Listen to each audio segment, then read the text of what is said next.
And we do it in such a way it shows that we're experienced, we're for your success. We like to handle your real estate needs the same way Coach Dan Reeves used to say, never let them see you sweat. And that's going to be to your benefit, too, when you visit us at Jacob Title and the Stanton Law Firm. Our website online is jacobtitle.com. Since 1986, Full Moon Barbecue has been cooking quality meats low and slow over a hickory wood-fired pit. From ribs and wings, brisket, turkey, catfish, and sausage to the best butts in town. If you're planning a holiday or a birthday party, Full Moon has a large banquet room. And Full Moon is ready for your next catering or tailgate. Just call us and we'll take care of everything. 256-713-0070. Full Moon Barbecue on the Parkway next to Costco.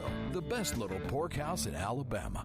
Hey there, Bob Baumhauer here. Score big deals at Baumhauer's this football season and order from our Inflation Bites menu. Try our Buffalo Wing Special with fries and a complimentary beverage for only $9.99. And what's football without a cold beer? Our pitchers of Yingling and Yingling Flight are only $7.99, served all day, 7 days a week. And huddle up, football fans. Sign up today for our free NFL Pick'em contest at Baumhauers.com for weekly prizes. Baumhauers, legendary fun and legendary food.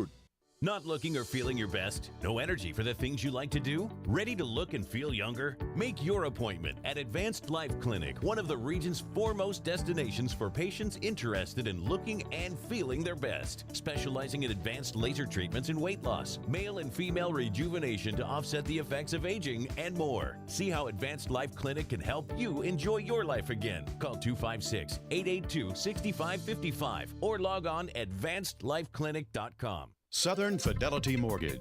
Think of them as a loan for everyone, offering more products than anyone else and the guaranteed lowest rates and costs in town. Of the 2,000 loans that Southern Fidelity Mortgage has pre-approved over the last 10 years, all but one have closed. That's unprecedented in the banking business. For FHA, VA, rural development, and conventional mortgages, for the best mortgage experience in town, it's Southern Fidelity Mortgage. Call Southern Fidelity Mortgage Company at 256-656-5936. ESPN Radio. You can also listen on the ESPN app and on your smart speaker. I'm Israel Gutierrez, host of the podcast ESPN Daily. Every weekday morning, I'll bring you the best sports story you'll hear all day. This is Paul Feinbaum. That'll do it for me today. Coming up next, The Drive with Wes Neighbors and Steve Moulton on 97.7 ESPN, The Zone. This hour is brought to you by Woody Anderson Ford, Alabama's F-150 Superstore. Welcome to The Drive with Wes Neighbors and Steve Moulton. Call into the Neighbors Wealth Management Hotline, 256-576-4977. That's how I roll. And I'm not going to drink and drive anymore. That's 256-576-4977. Now, here's Wes and Steve. I say it almost every week. If you're stuck in traffic and I see you on the on-ramp, need to just get off on the Oakwood exit, make a little loop around over here to Meridian, and join us here at the Furniture Factory Bar and Grill. How are you, Wes? Doing good. How are you? Doing real well.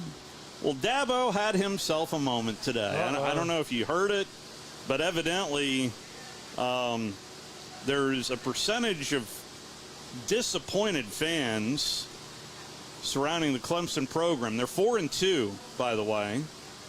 Here's what Dabo had to say earlier. Duke and Florida State shouldn't have lost to Florida State. Just had some missed a field goal, didn't they? Yeah. But I think this might apply to everybody. Yes, probably does. Yeah. Just take a listen to Dabo today. I don't think anybody's satisfied at being 4-2. We're never satisfied. I mean, it's just kind of where we are, but I assume you're talking about the guy who called in and was, complaining about whoever he works with. And I just, I guess nobody has a sense of humor anymore around here. But that's just kind of where we live in. But no, our fans are awesome. I mean, 98.5% of our fans are amazing. I mean, I've been here it's my 21st year. So, I mean, literally 98.5% are amazing. But we got 1.5% that they're with you win or win. And, and so I just I was trying to, I don't even know who I was talking to, pep him up a little bit. A little adversity in this world is sometimes good, because for a couple reasons. I think sometimes you can win so much you lose appreciation for the blessing. That's just a reality. And it's hard to win. It's freaking hard to win. And to win consistently is almost impossible. So people don't understand that. I can't help them. But I just made the comment of, you know, a little adversity along the way. The one, you hate it, but the one positive is it makes you grow. But you also learn kind of who's with you. And that's a good thing. That's good. So I love our fans. I think we got, again, 98.5% of them are amazing. But the other 1.5%, they create a lot of the problems. They're part of the problem, not part of the solution. But that's everywhere. You always have. I mean, that's what social media does. It's a loud voice for a minority of people that want to complain about something. And you know, criticism. It's my 21st year here, okay? 13 years at Alabama. I've had plenty of criticism, and as long as I'm doing this, I'll continue to get criticism. I've been married for 29, going on 30 years. I've had plenty of criticism along my way. So it's just kind of part of it. I know what's real and what's not real, but, you know, I think if anybody doesn't believe in us after what they've been able to witness the last 15 years, they never believed anyway, so it doesn't matter to me. Yes, it's the truth. So I got a little snippet. Evidently, the 1.5%ers went on Twitter and proceeded to cut that up a little bit. And if you listen to the full, that's why I wanted to play the full context of it, because people are running with it. He's okay being 4-2. No, he's not. I mean, you can hear it in his voice. Yeah, He'd love to be undefeated. Listen, if they get rid of him, oh my gosh, watch the drain. Watch the drain. So here's what I'll say about social media and Twitter, and it's the story that when everybody brings it up, I think of it, and I think of Drew DeArmond. And the reason I think of Drew DeArmond is he had a guy.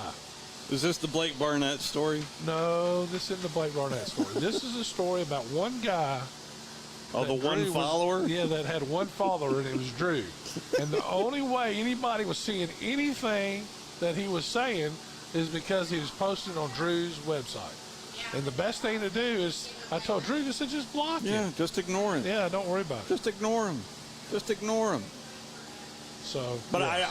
I know that was 2 minutes and 26 seconds, but it was a really good answer of the appreciation of how hard it is to win and to set up to win as well. No question. And Clemson's got the right guy. I don't think there's any doubt about that. I think he's made some mistakes. We all make mistakes. I think him not being involved in the portal has cost him. Yeah.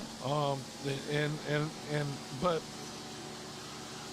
I mean, they're not as good as they've been. But you go through these ups and downs. I mean, there's only one person I have never seen go through it. Coach Bryant had 2 6-5 seasons. Well, Coach Saban's first season was 7-6. So I mean, there has been a little adversity, a little. Dude, but this run, the last time they lost 3 games was 2010. Pause for effect. That was 13 years ago. And I can remember at the end of the 2010 season, right before I covered the Citrus Bowl, when they were playing Michigan State, I don't know about this, I don't know about this. Talking about, I remember that game because I've never seen a team almost surrender until that day. And Alabama had people hurt all year. That's the injuries. Yeah. I mean, and Clemson might have people hurt. You can't, these injuries, Georgia losing their best player. It's a big deal. I mean, you know, they hadn't had that the last couple of years. So, I mean, keeping everybody healthy is another thing. To me, it's amazing. Coming up, I think that Dabo's done a heck of a job, and you know, it's going to be interesting who ends up getting that the Alabama job whenever After, Coach Saban yeah. leaves, which Is he going to have any say, you think? They'd be idiot not to. But I don't know. Once you're done, you tap out? You trust those that are in charge around you? Or would you... It's hard to know. I have no idea. That's why I thought you'd be a good person to ask on that. I think he would have some input, but I don't think he's going to name the coach. I mean... Oh, no. This would be my list. There's my recommendations. So, have you ever remember, the guy at Oregon? Which one? Dan Lanning. Okay. So you look at Dan Lanning, and he kind of made some really bad decisions at the end of that game. Well, the entire game. Yeah. There was a lot of decisions of not going for field goals, going for it on fourth down. Well, you go for it on fourth down to some. But Kirby had a little bit of that curve as well, and he learned from it. Yes. This is just Dan's time for the learning curve. Yeah. And you can't. He's got a really good team this year. He does. Yeah. But one more loss and done. They're done. And it's not going to be easy. I don't think they'll get there. Coming up on the program today, Coach Al Borges is going to join us in hour number 2. I want to talk a little more Michigan with him. He covers that. Good. They just haven't played anybody. Well, there's that too, but they're taking care of business. Right. And there is a big Big Ten game this weekend with Penn State and Ohio State. And we'll obviously talk some Auburn football with the former Auburn OC. But coming up on the other side of our first time out here will be Coach Jack Crow. One piece of audio I didn't get to yesterday, so we've kind of chronicled how difficult of a stretch this has been for Arkansas, coming off of the Bama loss in Tuscaloosa. So much so, I'm surprised really this didn't get more run yesterday. This was late in the press conference, like around minute 32 of the press conference yesterday. But this is the third different way that a reporter asked him on the importance of this Mississippi State game is for the Hogs head coach. We have to win. We have to win Saturday.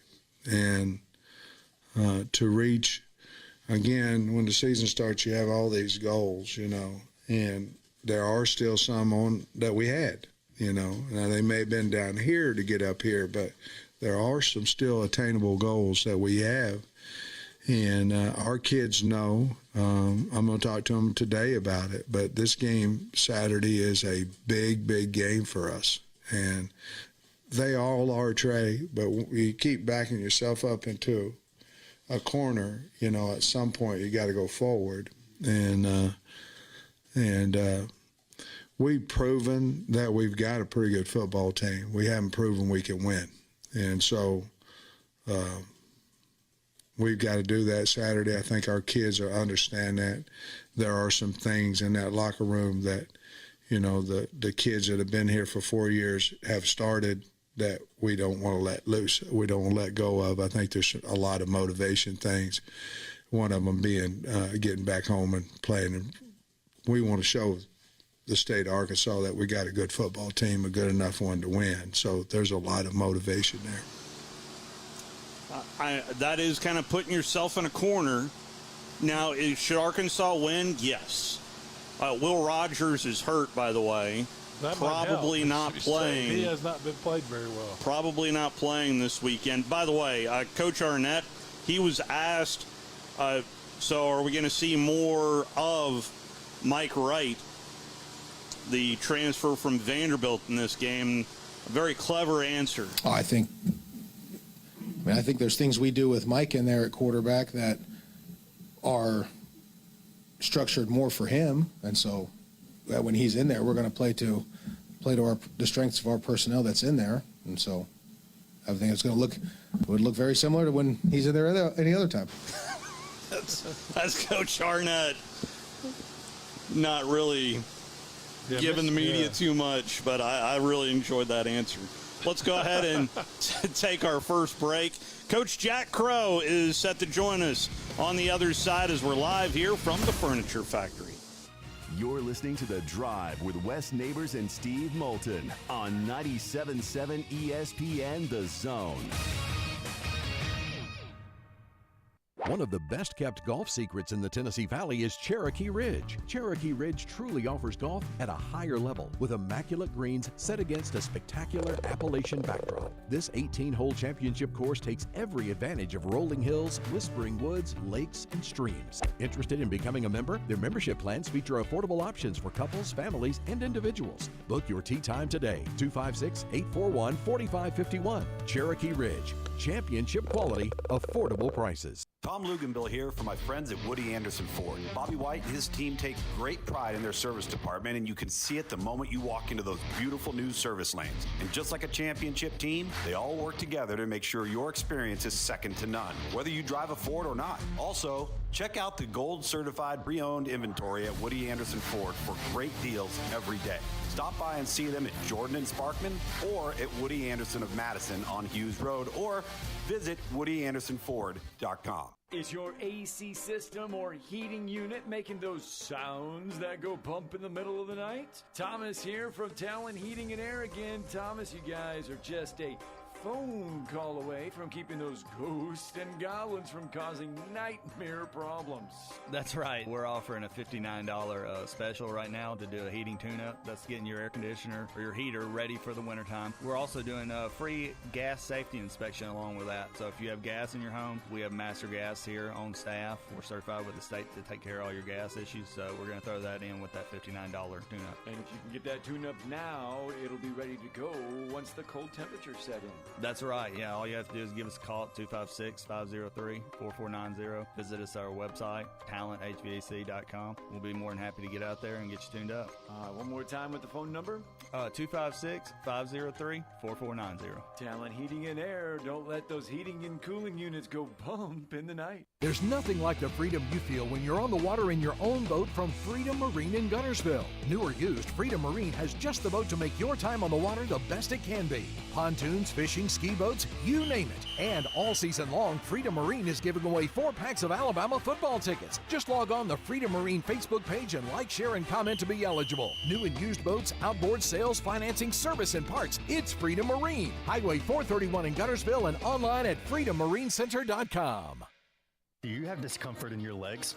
Varicose veins can affect not only how your legs look, but how they feel. Symptoms of varicose veins include pain, swelling, aching, heaviness, and fatigue. Dr. Tracy Lowry of Best Vein Care of Huntsville can diagnose and treat your varicose veins with the latest minimally invasive techniques.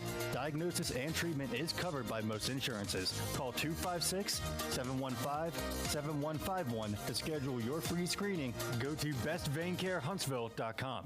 Are you tired of chasing a roofing contractor to show up on time, or even show up at all? I'm Sam Fleming with Fleming Roofing and Restoration. Our motto at Fleming Roofing is we show up. Our goal at Fleming Roofing is to provide the reliable customer service that you deserve, and we have the resources to meet all of your roofing needs: residential, commercial, industrial, replacement, or repairs. We are manufacturer certified for roof coatings, single-ply membranes, and asphalt shingles. Whenever you need a roofing professional you can count on, call Fleming Roofing and Restoration. We are committed to finding the solution that meets your needs. We don't have quotas or heavy-handed sales tactics. Fleming Roofing, we have expert experience. We show up. Free estimates, residential, commercial, industrial, replacement, or repairs. Check us out at FlemingHSV.com. FlemingHSV.com.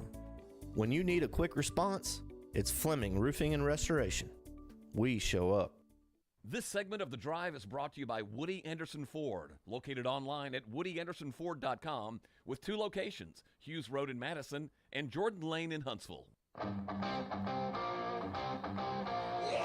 I still see you stuck in traffic up there. Come on by. We're at the Furniture Factory, Mark Camara's Furniture Factory Bar and Grill, along with West Neighbors. Steve Moulton back here with you. Always fun to talk football with our next guest, as Coach Jack Crow is kind enough to join us. Coach, how have you been? I have been very good. How are y'all? Wes, let me ask you something. Yes, sir. Let me ask you something. So I'm going to put it in my world. When I signed, I called Pat Dye and said, Pat, this thing says $90,000 a year of this contract with be the head coach, University of Arkansas. Tell me something. He said, sign it. You're lucky to get it.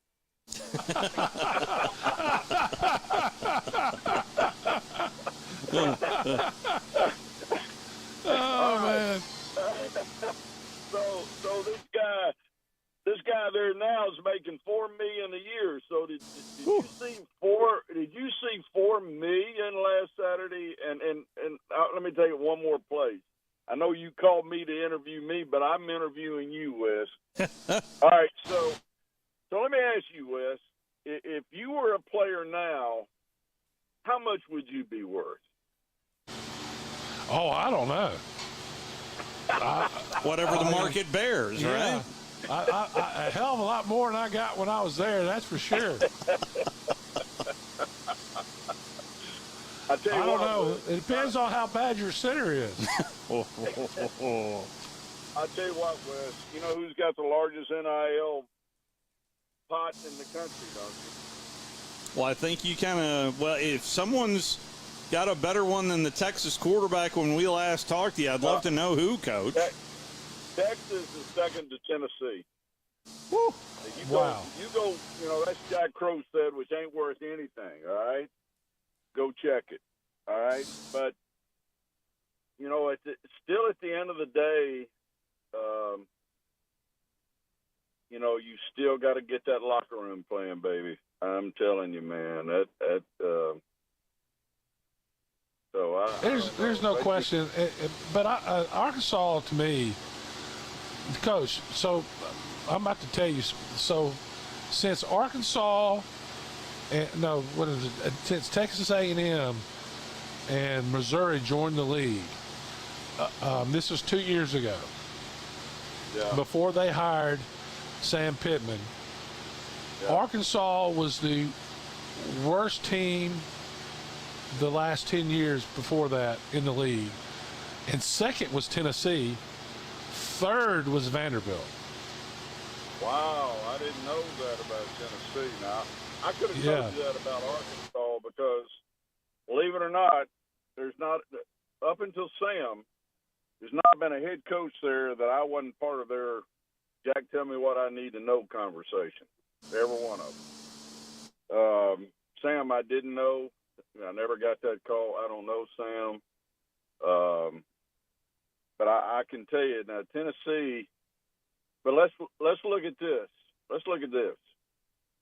When I was at Arkansas, I used to tell our people, look what Tennessee's done, because Arkansas and Tennessee are a lot similar but dissimilar. But you got to go recruit somebody else's players. There's not enough players in the state. That was the point. 100%. When Phillip was there, they did a hell of a job getting somebody else's players, is what I call it. In Ohio, in Alabama, and even in California. Absolutely. Phillip did a hell of a job, and they had that great run there. And of course, I'm trying to explain to people, we got to go get somebody else's players. I got to have this to go get somebody else's players. That obviously the facts show how far I got with that. But I did not know the fact you just gave. But I'll tell you what they've got. They got money, and Arkansas's got money, a lot more money than what they got. A lot of money in that state. I mean, I'm not going to start calling names, but Jerry Jones borrowed his money from two Arkansas guys to buy that football team. He didn't have that damn money. Oh, so I knew that. Yeah. Yeah, and so I tell you, as we look at the larger world of college football and we put it in perspective of what's going on Saturday, I'm struggling a little bit with what I perceive, because I damn sure don't know what I perceive Nick is going through. Trying to adjust again, reinvent himself, if you want to call it that, to deal with this NIL world and how that affects the locker room. And this Saturday, they're going to be in that locker room, Wes, and that's where that fight comes from. If you don't come out of there with a fight, I didn't think Alabama had any fight in the second half against Arkansas. I thought Arkansas had more fight. That's a bad statement, and that's not discredit to Nick Saban. Listen, I think he's the great. I personally believe he's the greatest of all time. And given enough time, he'll adjust. He's like Coach Bryant, he'll adjust. But right now, I think for every coach, there's this mystery about what's in my locker room today. You saw that a little bit the way he acted after the ball game, Wes. And the thing about Alabama is it's a couple guys on defense get all the penalties, and they continue to do it. One of them's a really good player, but he got penalties last year, just stupid penalties. And on offense, they're the young guys. I mean, Alabama. I don't know if you know this or not, Coach, is the youngest team in the Southeastern Conference. And part of the reason is they lost 10 offensive linemen the last 2 years that went to other schools. And maybe they're not starting, but they're leading. Either way, the weird thing about offensive linemen is you can get a really good one on the second team that helps everybody on the first team know what to do. You just nailed it, Wes. If you're losing your backups, you don't have a system. You don't have a builder process. No, I mean, and then you get a couple guys nicked, and then you go to the true freshman, and really. I think the true freshman 77, I don't even know his name yet. He's played really well, except for jumping off sides a couple of times in his first game. But they've been better with him in it, especially running the ball. Yeah. This running thing, Wes, and I'm ancient, but this running thing is getting to be right about here, about week 6. And I don't have the perspective of, having film to watch to make comments about teams, that a lot,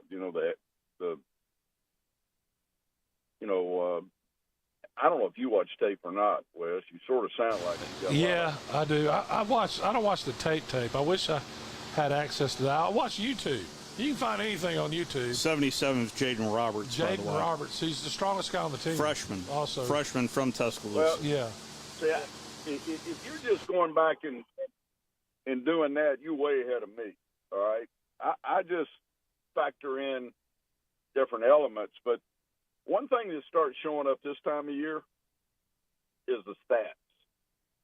And I'm still a stat freak, because if I was still a head coach somewhere, the first thing I'd do is pile all those stats up. I'd go to a back room where nobody could bother me, and I'd read every goddamn stat there would. I wouldn't let the film, about halfway through the season, I'd use the stats to filter through the film. About the first half of the season, I used the film to filter the stats, whatever that means to you, okay? Well, about right now, you're really starting to see who's really dedicated to running the football. And Missouri's dangerous. But I can tell you, from Alabama perspective, they're about to play a team that knows who they are. And they are playing within the limits of a limited quarterback. But it looks to me like they know that they're different, and they're playing different. And you don't mind me giving an analogy here, Auburn, okay? One year they got the Heisman Trophy, and they're throwing it out the gazoo for that day and time. Sullivan's gone the next year. It's downhill, 3 yards in a cloud of dust with Terry Henley. They knew who they had, and they won 10 games with both of them. And, that's what good coaching does. I think Heupel really is. I mean, you're playing somebody that's got a plan to win. That's what I call it. I mean, he's not going to go out there frustrated with who he has or who he doesn't have. He's going to have a plan to win. I tell you that I think the only problem Alabama could get into now, if they turn the ball over a couple of times, they could be dead in the water. Yeah, that's the concern. Because Alabama, to me, Tennessee last year, coach, did a run blitz that Alabama continues to see every game. And they do it on first, Alabama running on first and second down, they'd run blitz. And it's like they knew in what formation they had to run blitz. And I don't know if Alabama's figured that part out, but we've seen that blitz every game, including last week, and they finally did a better job of picking it up, got some plays and got them out of it. But to me, they have to protect the quarterback to beat Tennessee, and they haven't been able to protect the quarterback. They had 4 sacks on the first half last week. Well, and you played for a guy that was an NFL guy. I mean, that's where he came from. He knew the NFL like the back of his hand, Ray Perkins. And when you went to practice every day, you were going to practice with an NFL thinker organizing practice. Okay? You agree with that? Yes. And let me tell you what, that guy understood the difference between pass protection and mandating to the defense what they had to do. And that's what happens when you organize your practice around making sure you can run the football. All right, I'm about to say something here, Wes. You can jump all over this with both feet, all right? Pass blocking and run blocking are diametrically opposed to each other. One of them is you drop your center of gravity inside your feet. You don't put your head in there. Get tall. Being long means everything, okay? And then the other thing is get the center of gravity out in front, run your feet, da-da-da. They're just two damn different things, Wes. But I'm going to tell you something. Coach Stalin said one thing, though, and it's the truth, and I never thought about it like this. The guys in college that do both real well are the guys that play on Sunday. That's exactly right. Exactly right. But when you look at your practice schedule and you break it down to how much time you spend backing up as opposed to going forward manages your problems backing up. Backing up doesn't manage many of your problems going forward. So, I don't know why Alabama has not. I think Tennessee has. They look like they've decided they're going to hit you in the mouth. That is not the Tennessee of old. It wasn't Tennessee last year. And I think for Alabama to dominate, I think Alabama's going to win. I'm not trying to doom and gloom this. They better not turn it over, though. They've just got to find some goddamn balance. I tell you one thing about going to play Georgia now. They got balance, man. They got balance. And I think Missouri and Georgia are the only teams that have balance in the conference that are not over quarterback driven, and they will dictate to the defense what the defense does, which is the Alabama of old. Anyway, you got some preaching going here. Talking to Coach Jack Crow right now on the Neighbors Wealth Management Hotline, and maybe from a Georgia perspective, that seesaw may lean a little bit more towards the run with Brock Bowers being out a minimum of a month right now, Coach. Yeah, it might. That's a different animal over there, by the way. That's a different animal. they don't have to talk to each other on that coaching staff. I mean, hey, Wes, my first year, couple of years at Jacksonville State, and by the way, Wes, I'm sitting in the parking lot, fixing to walk into the stadium. I'm going to hide somewhere because I want to see a good college football game tonight. You know what a good college football game tonight is? JS versus Western Kentucky. Yeah, it will be a good game. That's a hell of two well-coached football teams. So I'm sitting outside there, but I'm telling you, Wes, the things that we're talking about, and I'll distill this real quick. You know they had an NIL meeting today, right? Yes, sir, up on the hill. All right.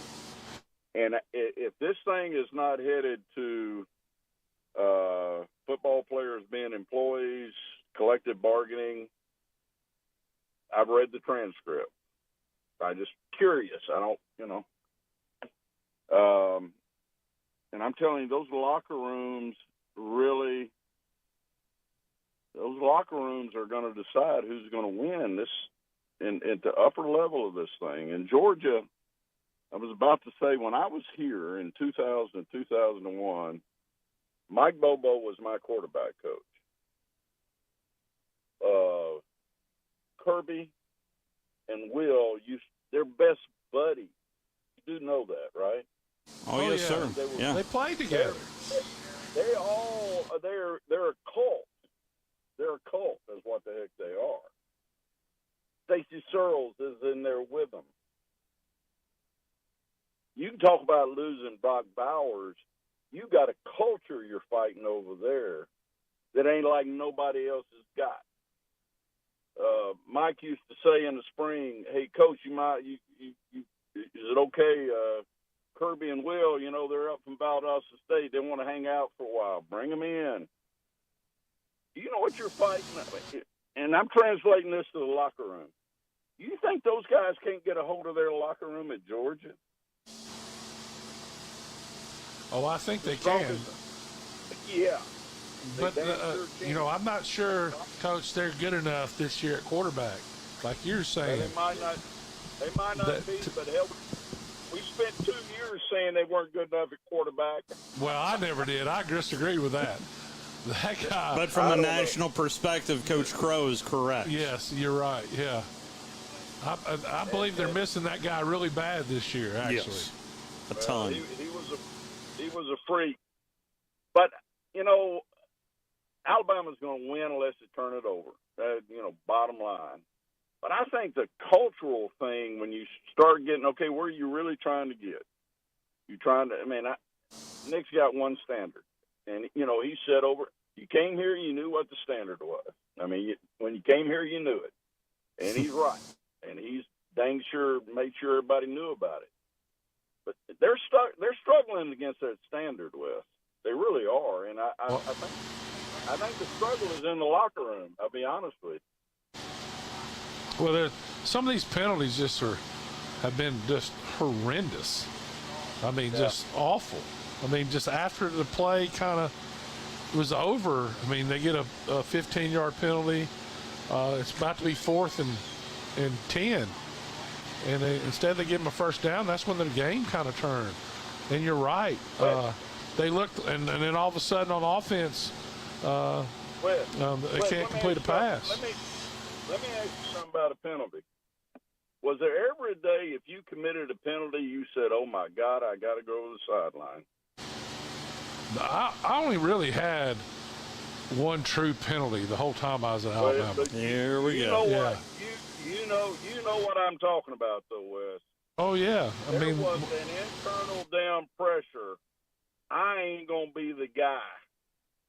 You better not. Yeah, the Coach Bryant would. If you got a penalty or dropped a touchdown pass when Coach Bryant was there, the first couple of years he'd kick you off the team in practice. They got rid of you. That's my point. So how much are those penalties about that locker room? So I saw when Dallas Turner got the penalty, which really, to me, it was a stupid play, but it wasn't a penalty, I didn't think. to have I don't know if you saw that. It was kind of nuts.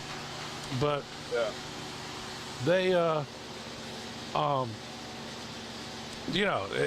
saw 32, the linebacker, get all in him at that point. Back in the day, you didn't have to worry. The coach didn't have to say anything. The players took care of it. And you costed somebody the game. That's Deontay Lawson. Yeah. How many, Coach, you know how many touchdowns Alabama's had called back because of penalty this year? I have no idea. I think it's at least five. I know it's at least 5. 5 or 6 touchdowns. All right, called back.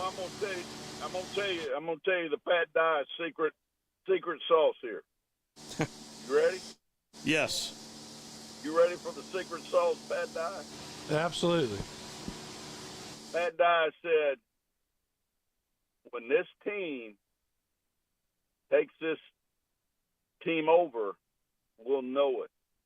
When peer pressure is more important than coaching pressure, we will be a champion. Absolutely right. Everything. I've coached on a few championship teams now. Every one of them, peer pressure was stronger than coaching pressure. That guy coming to the sideline after a penalty, he's about to catch a hell from somebody. Okay? I don't see hell being unleashed very often. So, whatever. I don't keep up with Alabama that much, to be honest with you. But I tell you what now, I think Alabama can play for a national championship. But, boy, they got a long way to go. They got players. They just got to get the job done. And right now they're behind schedule a little bit. But I tell you what now, every time I see them play, they look like Alabama, Wes. And if they go through this stretch right here, I think Tennessee's more dangerous than LSU, by the way. Now, this LSU's offense, you're going to have to score a lot of points to keep up with them because they're going to get their points. They have the best offensive line. They have the best receivers in the conference. They have the best quarterback in the conference. They don't have the best defense, though. So it's at Alabama. If I were to be betting any money, and I don't bet, I think we're looking at Alabama and Georgia, and the winner goes. And who knows after that? I don't know who's worth a damn anywhere, to be honest with you. So, Coach, let's talk about Auburn a little bit. And to me, they play hard, but the offense just isn't very good. But it looks like the coaches on the sideline, especially this last game, look lost on what to do, who to play, even at quarterback. I agree with you. I don't think they're no discredit to anybody now. When I say something, I'm saying it like I'd say it sitting around a table with a bunch of coaches, which is dangerous in this format. But I don't think their coaches are all on the same page. Okay, is that somebody's fault? Year one, I don't think it's anybody's fault. But I don't think they're all on the same page, no. Coach, we can't thank you enough. And by the way, I wanted to let you know that tonight's point spread, well, what do you think the point spread is before you walk into that stadium tonight at Jacksonville? I think Western Kentucky's probably favored 5-7. That's a guess. 7.5. It's Western Kentucky, 7.5 on the road at Jacksonville State. And Jacksonville, of course, coming off that loss last week to Liberty. But that's nothing to be ashamed of either. Should be a fantastic game. It is, and anybody's got a chance to stream it somewhere. These are two well-coached. And I tell you, keep it on at halftime. This is the best band in the South now is Jacksonville State's band. So if you care about that kind of thing. Yeah, no, I'll be on the lookout, Coach. Yeah. They got the best. They got a lot of good-looking women doing kicking their legs. The truth shall set you free. Thank you, Coach. All right. Take care, guys. That's Coach Jack Crow shooting us straight. Every As single always, sentence. yes. Every single sentence. As always. Speaking of shooting us straight, Jen's about to join us coming up next as we need to take our final timeout here of hour number 1 as we're live here at Mark Camara's Furniture Factory. Al Borges going to join us at the top of the hour. You're listening to The Drive with Wes Neighbors and Steve Moulton on 97.7 ESPN The Zone. Hey folks, Bobby White back again for Woody Anderson Ford. It's hunting and tailgate season and time to get serious about an F-150. We've got nearly 140 to choose from, and without a doubt, one of the best F-150 values on the road today is our STX package. You get 290 hard-working horses mated to a 10-speed transmission that'll take you everywhere, from that tree stand to downtown Tuscaloosa.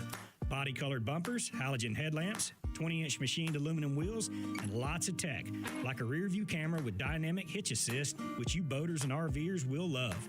A 2023 Woody Anderson Ford F-150 STX packs a punch, but it doesn't cost you a bunch. You can drive one for $474 a month. That's a 36-month lease with $51.66 due at signing, 0 security deposit, just tax tag title, and your good credit. Offer ends October 31st. Call 539-9441 for complete details. Come test drive an F-150 STX today. Woody Anderson Ford, hope to see you soon. The Huntsville Sports Commission is driven by you, driven by those with grit, determination, and a goal to succeed. This is why we do what we do.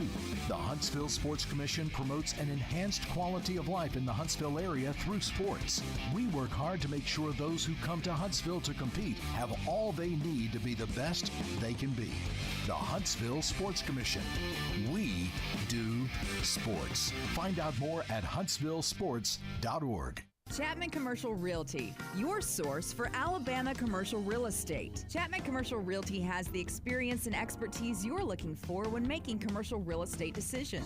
If it's office space, retail space, investment property, or project development, Chapman Commercial Realty is your answer. Call Bill Chapman today at 256-656-8413. That's 256-656-8413. Or find them online at chapmancommercialrealty.com. The best place to get 50s diner-style homemade delectables is Bubby's Diner. Located at 8412 Whitesburg Drive Southeast, try their all-new expanded breakfast menu with homemade waffles, omelets, and shrimp and grits. With 3 generations of experience, Chris Bubby Belcher has the best burgers in town. Don't forget to leave without a homemade pie or a hand-spun milkshake. Give Bubby's a call today at 256-513-8080. Bubby's Diner, home of the donut burger. You want the right specialist for your recovery. At SportsMed Orthopedic Surgery and Spine Center, we understand every body is different. Your muscles and bones are unique, as is your body. Our SportsMed specialists offer innovative treatments and minimally invasive procedures, allowing you to quickly return to the life you love. Locations in Huntsville, Madison, Athens, and Decatur, and on the web at sportsmedalabama.com. Improving performance, improving lives. When I chose a garage door company, I did my homework. I needed Precision Overhead Garage Door Service. They have a 5-star Google rating. I checked their reviews and liked what their customers had to say. Precision Overhead Garage Door has lifetime warranty packages. Same-day service if I call before 2 p.m. If they can't make it the same day, my service call fee the next day is waived. They did a 25-point safety inspection on the door and operator. Now that's peace of mind. Residential, commercial, and gate services. Precision Overhead Garage Door Service. Call 256-400-4500. From the Fox 54 Weather Center, I'm Chief Meteorologist Jordan Dressman. A mostly sunny sky this afternoon. Temperatures climbing into the mid and upper 60s. Some of us could actually see the lower 70s. Overall, a really fantastic day across the Tennessee Valley. We drop into the mid and upper 40s as we head into the overnight, early into your Wednesday morning. Plenty of sunshine on Wednesday afternoon. Temperatures a little more seasonal for this time of year. Highs climbing into the mid 70s. Dropping into the upper 40s, lower 50s as we head into the overnight, early Thursday morning. I'm Chief Meteorologist Jordan Dressman on your home for ESPN Radio, 97.7 ESPN The Zone. Listen each Friday to the Woody Anderson Ford High School Football Scoreboard Show, powered by the Huntsville Sports Commission on 97.7 ESPN The Zone.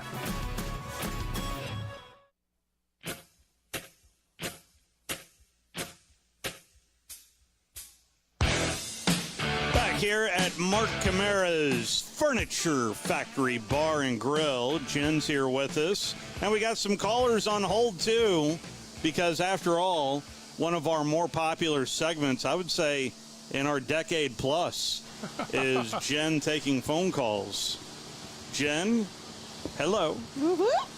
Mark, you are on the Neighbors Wealth Management Hotline with Jen. Well, I'll tell you, Jen's got that's the best restaurant in Huntsville. I just hated that I live in Spring Hill, Tennessee now. Come on down. One up here. You can open up one up here. I mean, there's a lot of people in Spring Hill. Yeah, it's a short commute. Spring Hill, Tennessee. I've never even heard of Spring Hill. Isn't that a hotel? It's where they used to build the Saturns back in the day. Oh. Yeah, now it's GM. So GM plant. So it's anyway. No, it's a great. I love the meatloaf there, Ma. It's always nothing better than that. Of course, there's lots of great things there, and of course, I appreciate sponsorship because without your sponsorship, we can't have a radio station the quality we have. Say that first. Appreciate you saying that, Mark. The only sports thing I always want to bring up is, I don't know Jack Crow from Adam, so so I'll skip over his comments. But what I wanted to ask was, I watched the fourth quarter of the Alabama-Tennessee game from last year, and man, I just could not believe the errors that I saw that were so correctable that I'm thinking, where Alabama goes down and misses the field goal, but they could actually just run the ball and take the kick. So it's guaranteed overtime. They don't. They throw, 3 passes in a row, and then he misses a kick and leaves enough time for Tennessee to get in there and win. So I guess my question, Wes, I want to ask you is,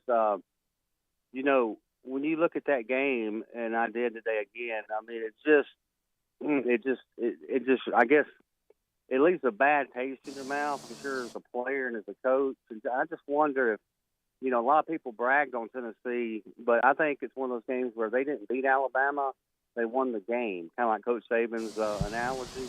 What is it? Do you think Alabama has the capacity to actually beat Tennessee, not just win the game, but beat them?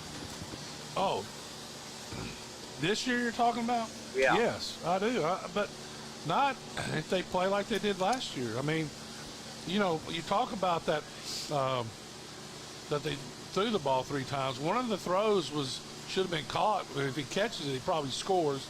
Even if he doesn't, the time is it's going to be a short kick, not a longer kick.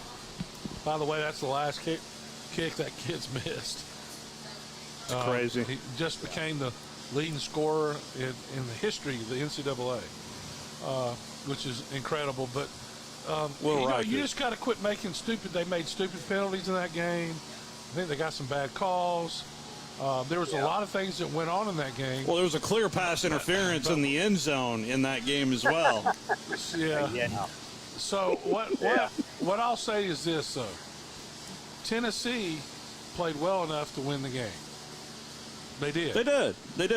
And Especially, I can't take that away from them. You go down the field in, what was it, like 9 or 11 seconds to set up that field goal? But they had 17 busts, Alabama did, on defense. 17. I just, to me, Alabama has not consistently looked like Alabama the last 2 years. There's no question. Mark, appreciate the phone call. Jen, any thoughts? Well, since I've been on a winning streak, I figure we just keep it going. Okay. Like we love winners. Okay, so this week love I have winners. 3. Okay. 3 winners. Yes. So Penn State over Ohio State. Yeah, you like that? No? That'd be a big win for James Franklin. That would be a big win. How about +4?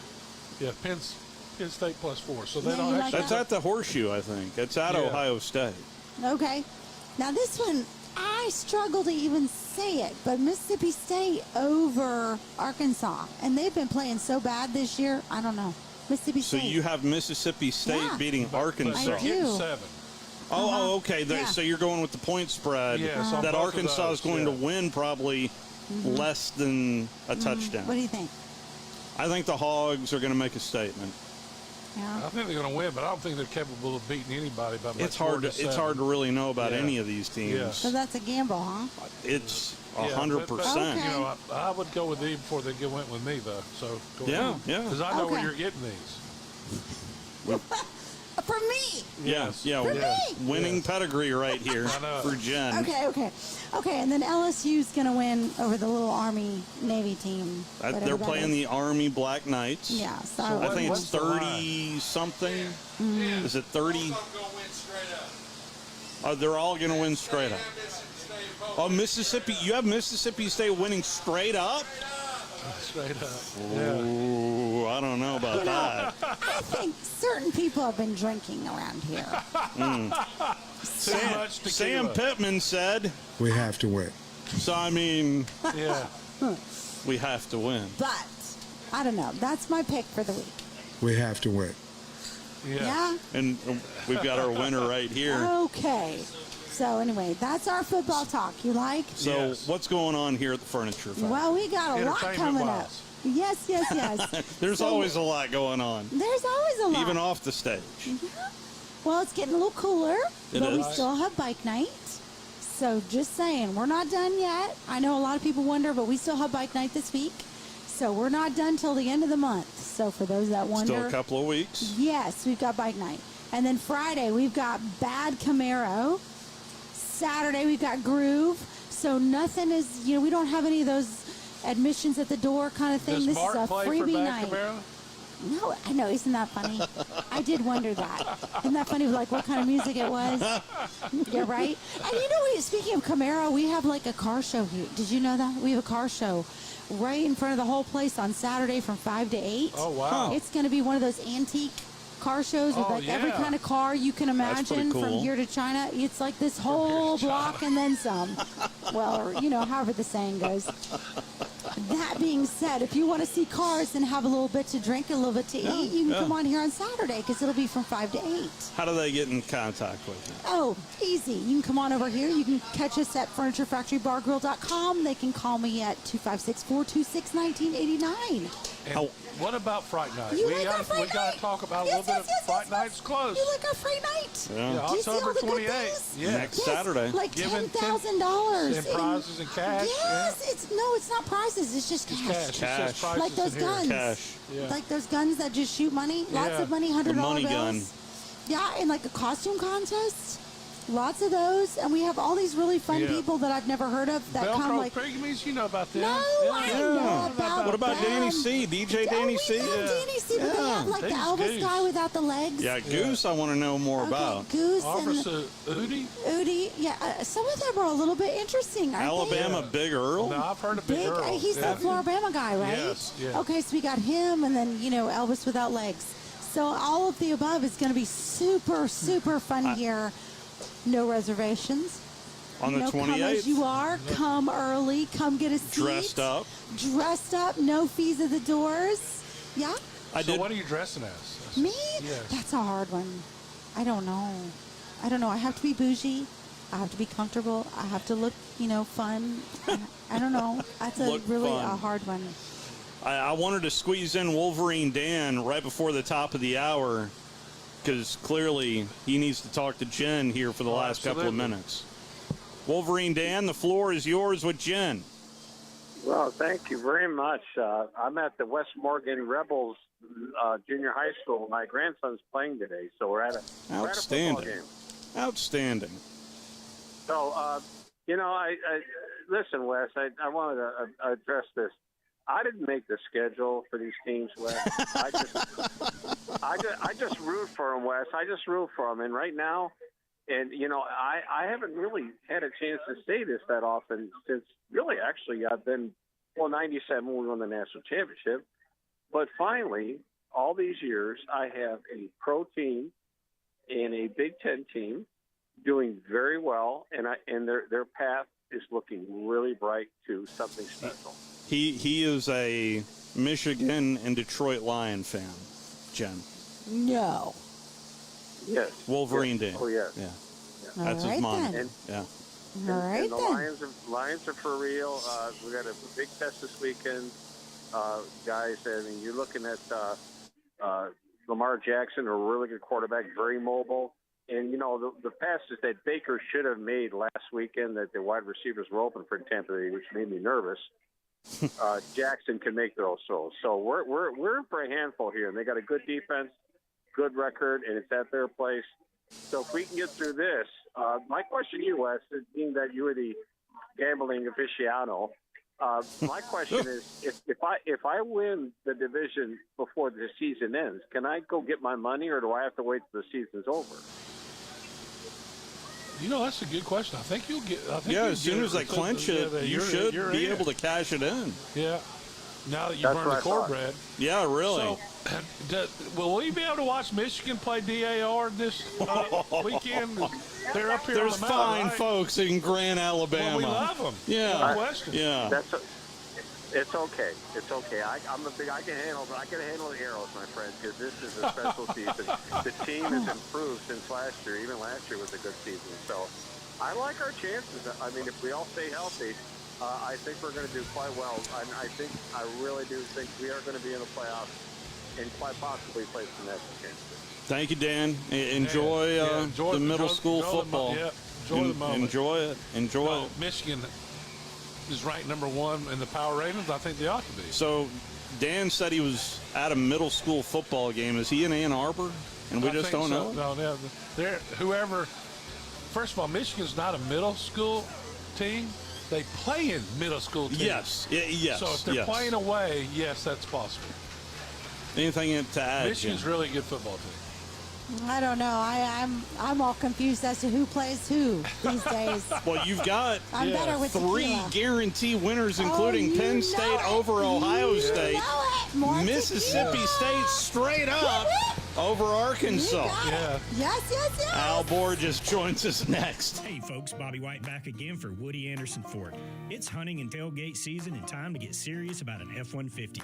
We've got nearly 140 to choose from, and without a doubt, one of the best F-150 values on the road today is our STX package. You get 290 hard-working horses mated to a 10-speed transmission that'll take you everywhere, from that tree stand to downtown Tuscaloosa. Body-colored bumpers, halogen headlamps, 20-inch machined aluminum wheels, and lots of tech, like a rear-view camera with dynamic hitch assist, which you boaters and RVers will love.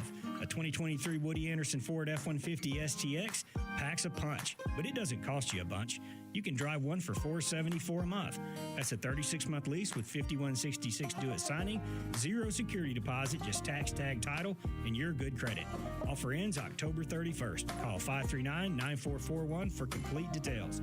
Come test drive an F-150 STX today. Woody Anderson Ford, hope to see you soon. WZZN, Union Grove, Huntsville, Alabama. 97.7 ESPN, The Zone. This is SportsCenter. I'm Nick DeLuca. Game 2 of the NLCS tonight. Phillies with the chance to take a 2-0 series lead after last night's Game 1 win. Bryce Harper making a big impact in Game 1. Says he loves playing in the postseason. Now all this is cake. This is what it's all about. This is the fun part of that. Going out there and playing in front of 45,000 people and harnessing that energy into hitting a baseball. Harper on the Pat McAfee show. Philadelphia sending Aaron Nola to the mound while Merrill Kelly will start for Arizona, hoping to earn a split of the first 2 games of the series on the road. Coverage begins at 7:30 on ESPN Radio. Affiliates in the NFL, a sigh of relief for San Francisco. Niners running back Christian McCaffrey avoided major injury to his oblique. After leaving Sunday's loss to Cleveland in the second half, McCaffrey does have a chance to play this week on Monday night against Minnesota. Soda's left tackle Trent Williams and Deebo Samuel, who is nursing a shoulder injury. Eagles signing 7-time Pro Bowler Julio Jones. Philadelphia adding to their receiver room that includes Jones's former Titans teammate A.J. Brown. Philadelphia plays Quez Watkins on injured reserve at the end of the week. Now add Jones, who will be on his 4th team in 4 years. Currently leads all active NFL receivers with over 13,000 receiving yards. Jags quarterback Trevor Lawrence said that his left knee is improving, optimistic that he'll be able to play Thursday night against the Saints. Was a limited participant in practice today. Hey, it's Michelle Smallman. Coming up Wednesday, as Week 7 approaches, I'll tell you which matchup I'm most excited about this weekend. It's Unsportsmanlike, 6 a.m. Eastern, right here on ESPN Radio, ESPN2, and ESPNU.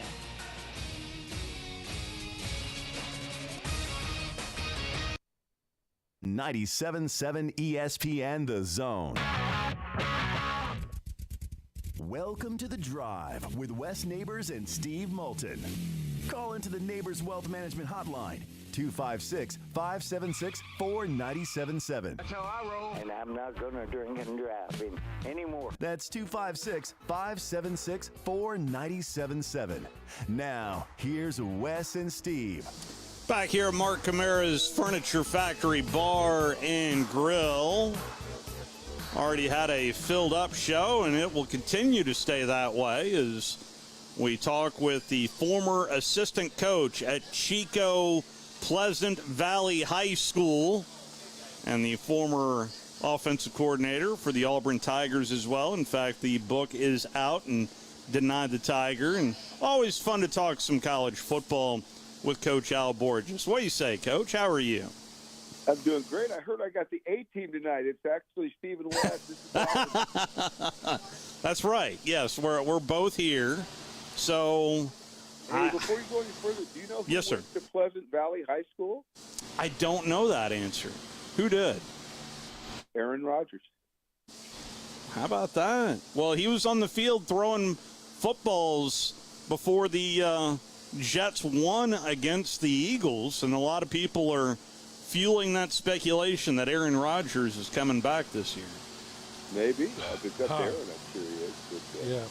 Y'all didn't have y'all didn't spend a weekend in Dart, did you? Okay. Y'all didn't have a little hut. Yeah. You spent the weekend in the dark. Yeah. So does does Pleasant Valley have dark rooms at Pleasant Valley High School? Yeah, you're going to have to check on that. I don't know. Okay, that's my take. Well, I mean, you were there, Coach. That's why Guys, I was at Pleasant Valley in 1979. Okay, I think things have probably changed just a little bit since then. So they might. I doubt they had dark rooms. To answer your question. Well, I wanted to start with Michigan, and I realize a lot of people are of the opinion that they've played tomato cans, but they're taking care of business against these said tomato cans. Yeah, I don't. Their schedule hasn't been that tough, but they're blowing them away. It's not like they were playing those teams close, and I'd say they're probably a little overrated. But these teams, they're taking them apart. Now they're going to get tested. I mean, there's no question about it. They have not played the toughest schedule. I think they'd be the first ones to tell you that. But they are pretty complete. They got a tandem of running backs, probably as good as anybody. They got a quarterback who has developed into an excellent player, makes plays all over the field, and they're not really even a heavy passing team, but he brings to the table when they do pass is pretty impressive. They've got a very good offensive line. They were beneficiaries of a couple not graduate transfers, just transfer portal guys at center and left tackle, and I think they've helped them quite a bit. They're heavy tight end team. Heavy tight. They use tight ends more than anybody in the country, and they've been lucky enough to recruit a couple really good ones, and then get through the transfer portal a kid from Indiana who's really playing well for them.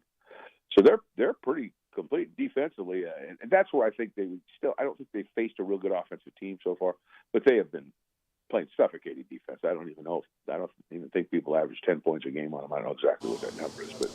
So the numbers are 3, 7, 6, 7, 7, 10, and 7. Only one team has scored double digits on them, and that was at Minnesota. And Minnesota's not an awful team.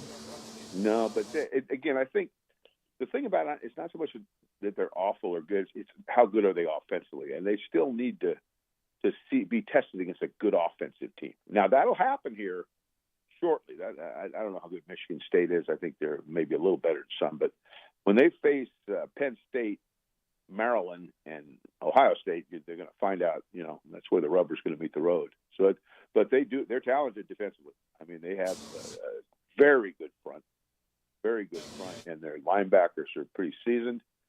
And the back end, they got a couple of very talented corners. So they're good on defense. They just have not really been tested yet, but I think it's just a matter of time. Well, what do you think of the Penn State-Ohio State matchup? Ooh, guys, that's an ooh. Let me think about that a second now. Gosh, it's in Ohio, right? Yes, sir. Yeah, that's what I thought. Okay, that's a really good matchup because you've got two teams that are very similar. Now, Ohio State is not a great running team, okay? Although they've got some very talented backs. They're not a great running team. And the quarterback is pretty accurate, but he's not in line with the guys they've had in the past where they're really, really mobile, you know? And that's so I don't know. I mean, I think they're pretty good. I don't think they're as good as they've been offensively, but they have excellent wide receivers, as good a wide receivers as there are in the country. And they can strike fast, you know, which means you can score a lot of points in a hurry. So they're never going to be out of the game. On the other side, Aller, the quarterback for Penn State, I think a very, very, I think a five-star quarterback, a very talented guy, and has some mobility. He's not, I would say, as mobile as McCarthy is from Michigan, but he still can move around. But he can hit the passes he should hit, you know. And there's been some question, I think, with them on their offensive line. I've heard that. Now, I've watched them some, and they look pretty good to me. But I think that's where the game's going to be won or lost. Really, Penn State's offensive line against Ohio State's defensive line. I think that's a huge matchup. But in Ohio, I think you probably got to favor them. I wouldn't bet the house on it because I think Ohio State is vulnerable in some areas. And then probably Penn State is to a degree too, but they're both really good teams with solid quarterbacks and good defenses. I believe Ohio State's a 5-point favorite. So you think 5. And so if you were to set the line on this, what would your line be, Coach? Oh, God. You guys asked me. I did. They told me to make a habit of never doing that when I was playing coaching. see, you're not coaching. You're not coaching. Yeah. Coach. No, but I still get the EBGBs when somebody asks me about that.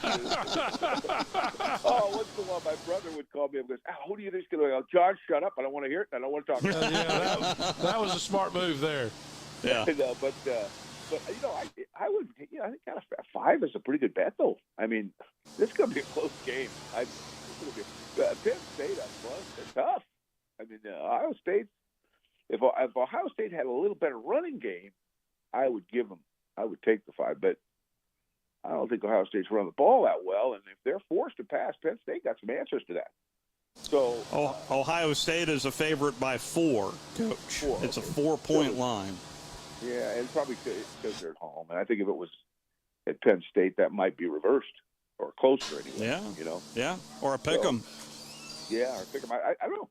I just Penn State. I said this, guys. This might be nonsense because I've never been great at prognostication, but the red letter game really for Michigan this year is Penn State. Not that Ohio State isn't big, because it's always big. It's like Auburn, Alabama, right? Yeah. But Penn State is more formidable than they've been in a long time, and they play that game at Penn State. So, you know, I'm by no means downplaying the importance of the Ohio State game, because God knows if I did that, they'd kick me out of town. But Penn State is the game to keep your eye on. I mean, just as I'm sure Ohio State's thinking the same way this week. And by the way, it's hard to believe because of the success that he had at Vanderbilt that this is year 10. This is year 10 for James Franklin at Penn State. That is hard to believe. That's amazing. I didn't know that. I should know that, but I didn't even know that. I know he'd been there for a while, but yeah, that's a pretty good run, you know. Year 5, by the way, for Ryan Day, and all he's done is go 51-6. Yeah, but all 6 of those losses they haven't forgot. Trust me, they're not really forgiving. Especially 2 of them, right? So this is the Dabo theory, where the 1.5%ers are with you, win and win. We got that right. We know that, don't we, guys? I mean, we live that in the Auburn, Alabama rivalry. So believe me, I got a feel for that issue. But yeah, but we'll see. You know, they got their hands full with Michigan playing them at home, and I think Michigan's got a little better team. that doesn't mean a lot. They can still win. They're talented enough to win, but it ain't gonna be easy. Talking to Coach Al Borges right now on the Neighbors Wealth Management Hotline. And, Coach, did you watch the Washington-Oregon game? If so, what were your thoughts on that? Yeah, I try and watch all the teams at the places I used to coach, but it's hard to do sometimes because they're playing at the same time. My thoughts on that is that Washington is a different team with Penix playing quarterback. He has rejuvenated that program. I mean, not that they aren't good in a lot of other areas, because they are. You can't win games with just the quarterback. But I watched Washington play 2 years ago here at Michigan, and they got smoked. They couldn't get if you left the field, it'd take them 5 plays to get a first down. Okay, so this guy makes them tick. I mean, he can make plays, make throws in the pocket, make plays out of the pocket. They're very well coached. They're not bad on defense, although I don't know they're great. But with him, he gives them a chance to win every game. That's how I would assess that. Because Oregon's pretty darn good, guys. They ain't bad. Yeah. But Penix is the difference, in my opinion. So I wanted to play this for you. Desmond Howard said this today on College Football Live. Wanted to get your thoughts on what he had to say about Washington, Coach. Guys, I tell you what, to watch them live and in person right there on the sideline was just amazing. I mean, this offense is so dynamic, so explosive. You know, before the game, I said they probably got the best 3 receivers in the country. I just think they got the best receiving room. They can go 4 or 5 deep. You see Giles Jackson right there, transfer from Michigan. He caught the first touchdown. Odunze is one of the top receivers in the country. If we had to vote for the Biletnikoff right now, he'd probably win it. So watching this group, guys, I said 2 weeks ago that I would pick Washington over Georgia or Alabama if I had a chance to do my college football playoff preseason prediction again. I would definitely, Greg, at this point, put Washington over Alabama or Georgia as one of my top 4 teams to finish in the college football playoff, simply because, Greg, they have Michael Penix Jr., who's better than either quarterback at Alabama or Georgia. Well, what say you, Coach? You see the same thing? I don't know if everybody wants to think they can beat Alabama and Georgia, because they've won so much they don't want to think they can. I think they can play with Georgia and Alabama. I do. I don't think they're as good on defense as either of those teams.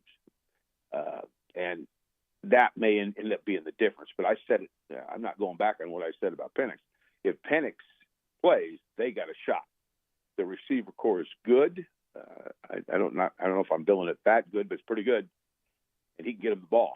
So, yeah, I think he can play with them. But I'm not sure that playing Georgia, I would pick them playing Georgia or Alabama.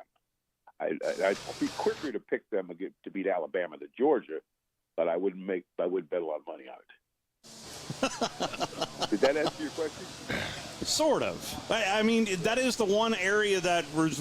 I mean, I'm hearing nationally, Coach, the SEC's down, the SEC's down, the SEC's down. Well, from a quarterback perspective, that may be true, but from a defensive perspective, I see a lot of salty defenses in the SEC, Coach. Yeah, what else is new? All you got to do is play one of those teams, and you realize you're not quite as down as you think. They and there's probably been better years. I'm not going to say that there hasn't, but still, when push comes to shove, and you're in the arena and you're playing, at LSU, or you're playing at Alabama, or you're playing at Georgia, you better bring your A game, because they can beat you, and they may not have as good a quarterbacks as they had at one time, but they ain't bad. They ain't bad. I mean, I've watched Alabama play. I've watched Georgia play. That kid throws the ball pretty good. Now, Stetson Bennett was a really good football player and all that, but this kid can be everything Stetson Bennett could be and more in time.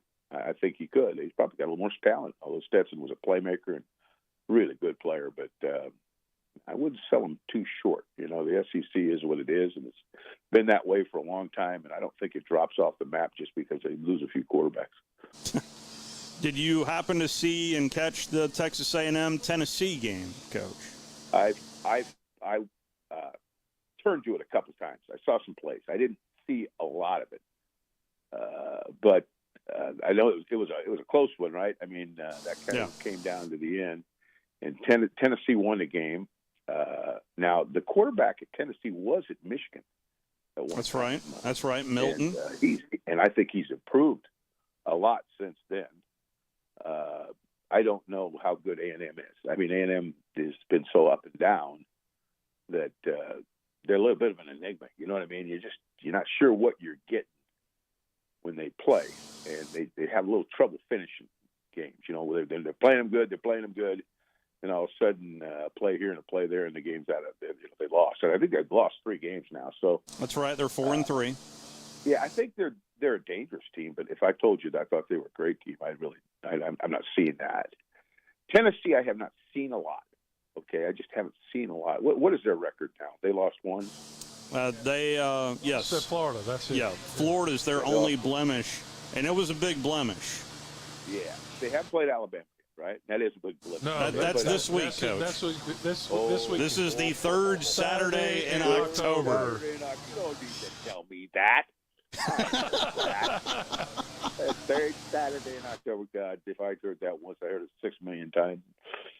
I used to tell people I couldn't care less about Alabama, Tennessee. Okay, I have other things to worry about. But boy, I did know one thing. It was a third Saturday in October because everybody told me that. But anyway, I don't think. I don't know. I don't think they can beat Alabama. Now, Alabama isn't a normal Alabama team. God knows their fans are letting them know that. I've heard that. You know, I love to watch Nick's press conferences because I love the way he answers questions. You know, so I watched every week. I kind of turn him on just to listen to him say, "I." You know, he says, "I," and then he shrugs his shoulders. Oh yeah, yeah. Count how many "I" and how many times he shrugs his shoulders. That's it, and you could work up a pretty good impression of Nick Saban. But I know this; they'll get better. That quarterback's gotten better now. The first party I watched him play, I did not like the play of the quarterback. But someone has reined him in a little bit, and he looks like he is athletic. He can do some stuff. So all he's going to do is get better, I think. And he's the one that's got to play. Early in the year, they were playing with a couple different guys. He's the best quarterback, in my opinion. You know, what I've seen, and it looks like he's pretty well settled in. And the more he settles in, the better they're going to play. The better the whole team's going to play, never mind him.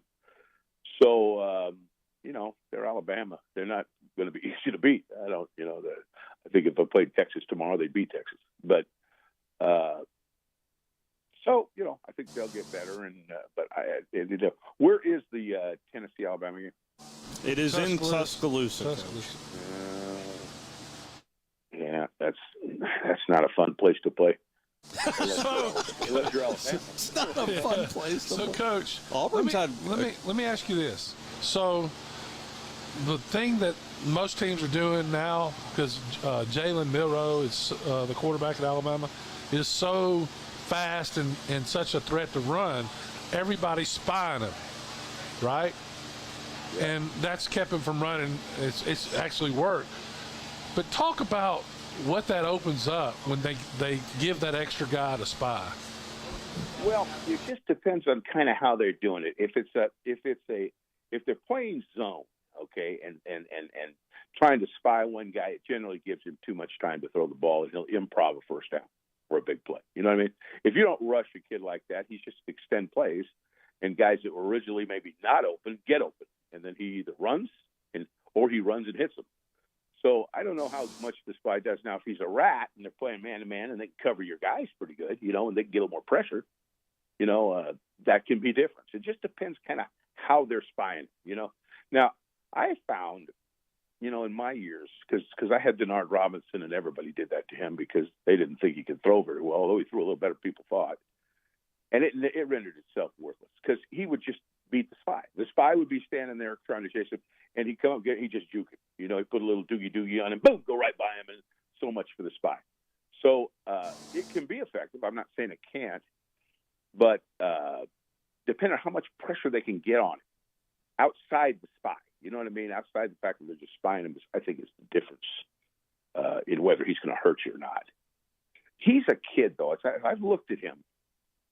He would be, to me, a fun kid to coach because I think he's got some real skills. If his footwork is solid, he's a good quarterback. But sometimes he gets a little jittery with his feet. And I'm not saying he's nervous or scared or anything, because I don't think he's that at all. I just think sometimes he's a little indecisive, and his feet kind of show that.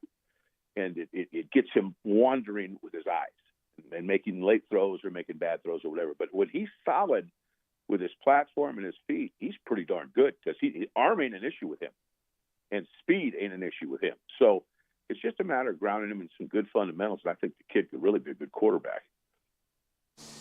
Yeah, he's, as you say, he's getting better every game. He's 20. Yeah, the problem I have is they need to protect him.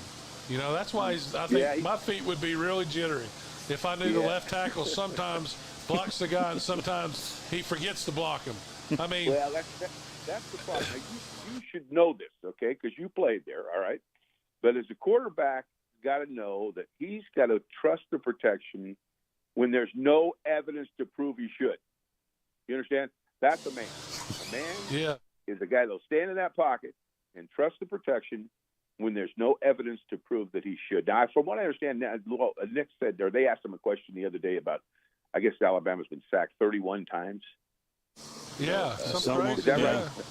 That's a lot. Yeah. Yeah, when they said it to Nick kind of dropped his head a little bit. I was a little scared of what he's going to say back. I thought maybe the guy asked the question was get his head bit off, you know. But he handled it pretty good.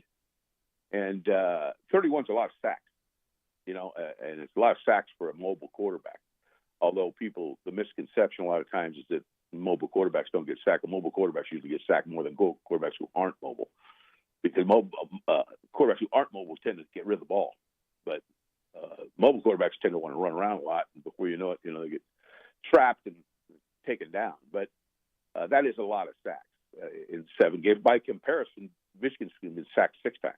Okay, so it just gives you an idea. They're one extreme to the other, but if they can get rid of some of those minus plays, those hurt, because they put you in those bad down and distances, or if it's on 3rd down, they force you to punt. You know, so if he got to get rid of some of those minus plays by either throwing that ball away or timing out his throws a little better. You know, and again, I relate it all to footwork. I mean, I believe footwork's all. That's what quarterback play is all about, footwork. And if he can just get grounded in good fundamentals, I think he could be not a good quarterback, a really good quarterback. In terms of sacks allowed, Bama nationally is ranked 126th. Yeah, it's awful. Well, that would be very good now. So what happens, Coach, is I guarantee you the left tackle's 90% of it. And now, and occasionally he does hold the ball too long, like you say, making plays. But we're sitting there watching a highlight of a Texas A&M game. Yeah. And the left guard and left tackle don't block anybody, and a guy runs free and hits him right in the back. By the way, the school who has allowed the most sacks, that would be the University of, or is it Colorado University? Is it University of Colorado? It's the Buffaloes. It's prime time. And there's a mobile quarterback. Okay? That's right. Yeah. 35 sacks. They throw the ball so much. You know, they're a passing team, and they're going to get sacked some. It's kind of a bad example, but not totally a bad example, I guess. But when you got a problem with your left tackle, you know, first of all, you got a problem with your left tackle. You got a problem, okay? Because that guy's got to be the most reliable entity within your pass protection. But by the same token, if he is indeed that much of a liability, they got to find a way to help him, okay? Whether it be with putting a tight end on his side, whether it be a chip blocker, whether it be turn protection, something that gets people over there where he's not forced to block that edge rusher all by himself on a consistent basis. Now, sometimes you got to block him into discussion, but to ask him to block him for 30-plus snaps, you know, and you don't think he's capable, you're just asking for problems. So you got to figure out a way within your scheme to kind of help him, you know, and there are answers to that. They're not answers you really like to have to use, but it beats the hell out of getting him sacked, so you got to figure something out. So you mentioned all these teams. Have you taken a look at Auburn? Did you see any of the Auburn-LSU game? Oh, yeah, absolutely. If I don't see Auburn, I tape them. If I can't get them at the time, I put them on video and I watch them later. That way I always have something to discuss with my son. God, I tell you, my son lately, he's learned how to cuss. I mean, he just turned 18, and he's been watching Auburn, and I talked to him on the phone, and I gosh, you got a foul mouth. So there's many Auburn fans that are adopting that same language right now, Coach. Yeah, I don't know how they can allow that kind of language on the football field. That's just disgusting. But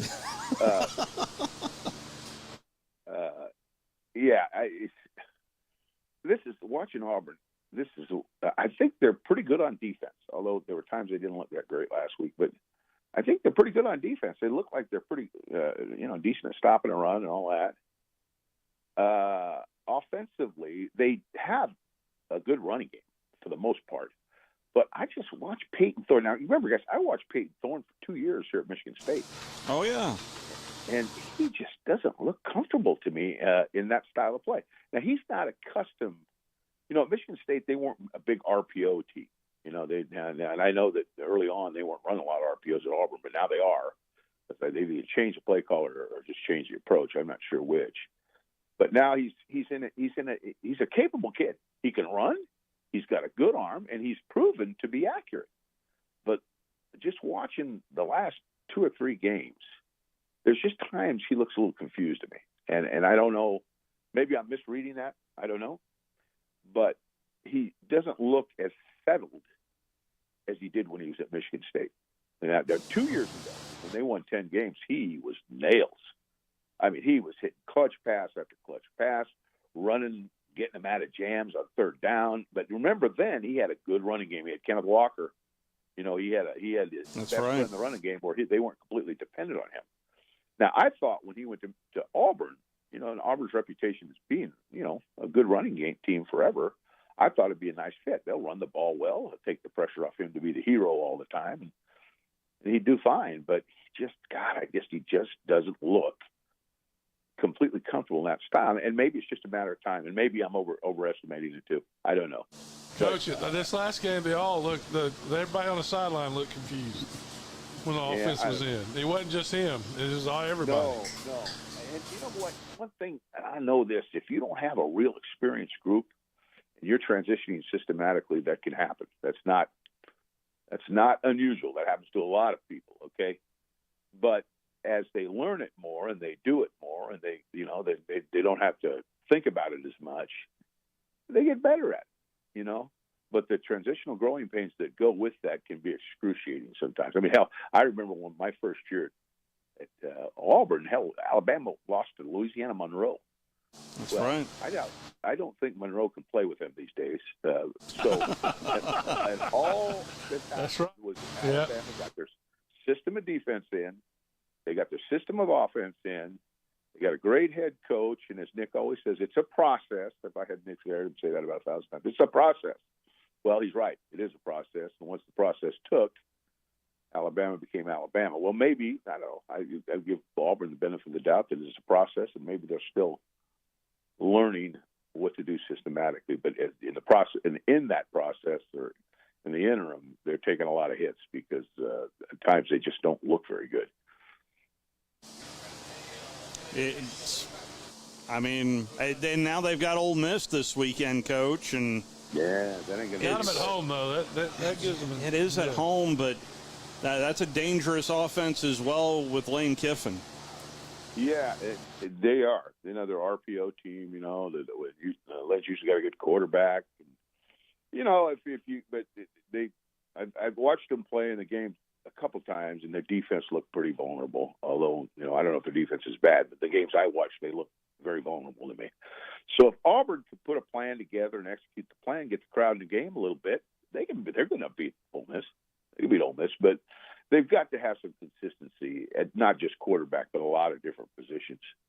And that's the only way at this point that they're going to be able to function and represent themselves in the SEC, is there has to be some consistency with quarterback being at the top of that list. Well, Coach, listening to Hugh Freeze yesterday, he was speaking about the Ole Miss roster, and I could almost see the drool coming off because he loves the offensive roster, and wants Auburn to look like that roster sooner rather than later. Oh, yeah. I mean, I'd like to be head coach of the Packers sooner than later, but that's just not. I mean, it doesn't work that way, does it, Coach? Yeah. No, it's going to take you longer than you want it to. I promise you that. But that ain't no reflection on you. They're going to bust their butt to recruit, get kids in there, but they're not ready maybe for that just yet. So they're just going to have to play their ass off, stay in games, maybe win them at the end, take care of the ball, and they're talented enough to play with people. They're just not. They're a ways from a finished product. They're still a work in progress. So, and I'm sure he understands that. I'm not saying anything that they don't already know. So what do you tell your son with the foul mouth after every time you hear said words from your son, Coach? He doesn't have a foul mouth until he watches Auburn play. And then all of a sudden, it's like this more metamorphosis takes place, and he becomes, a little bit, I need to wash his mouth out with soap, But that'll change as Auburn gets more of that Ole Miss roster. There you go. Yeah, there you exactly. go. Yeah, he doesn't cuss a lot by nature. He's pretty clean, but he, like any other Auburn fan, he gets a little irritated when things don't go the way they're supposed to go. Believe me, I felt that wrath when I was there at times. So I know how that is. One thing I learned at Auburn and in the state of Alabama in general, they really, really care. You know what I mean? It's not. Oh yeah, yeah, no doubt. I mean, goodness gracious sakes alive, they're gonna. Somebody told me they'll starve their kids, but I'll be damned if they'll give up their season tickets. That's not that. They really care. So, in time, I think they'll be fine. He's a good head coach, and I think they'll put that thing together. But like I said, it ain't gonna happen tomorrow. Coach, appreciate the time as always, sir. Love the insight, and boy, that schedule is about to ratchet it up there for your Wolverines. So we'll be on the lookout for you, Coach. Yeah, the rubber's about to meet the road, boys. We'll find out. Maybe we'll talk again after they play a couple formidable opponents. Yes, sir. Thank you, Coach. Thank you, Coach. You bet, you guys. Take it easy. Noted author.